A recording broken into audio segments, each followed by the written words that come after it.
നമ്മൾ എവിടെയാണ് നമ്മൾ നിൽക്കുന്നത്? നമ്മൾ ബൊറൂഷ്യ ഡോട്ട്മണ്ടിന്റെ ഗാലറിയിലാണോ? നമ്മൾ ബയേണിന്റെ ഗാലറിയിലാണോ? നമ്മൾ AC മിലാന്റെ ഗാലറിയിലാണോ? നമ്മൾ ന്യൂ ക്യാമ്പിലാണോ? നമ്മൾ സാന്റിയാഗോ ബെർണാബുവിലാണോ? നമ്മൾ ഓൾഡ് ട്രാഫോർഡിലാണോ? നമ്മൾ എമിറേറ്റ്സിലാണോ? നമ്മൾ എത്തിഹാദിലാണോ? നമ്മൾ ആൻഫീൽഡിലാണോ?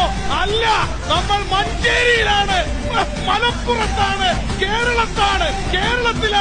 ഇന്ത്യ കാണുക, ലോകമേ കാണുക. This is Malappuram, this is passion, this is Kerala football. ഉത്സവമാണ്, ദീപാവലിയാണ്, മലപ്പുറത്തുകാർക്ക് ദീപാവലിയാണ്. It's come time in Malappuram. നമ്മുടെ മഴയെ പറ്റി സംസാരിച്ചിരുന്നു. പേമാരി വന്നാലും ഈ ക്രൗഡ് ഇവിടുന്ന് നീങ്ങില്ല. ഇത് കാണുമ്പോ അടടാ മഴടാ എന്ന് പാടേണ്ടി വരും.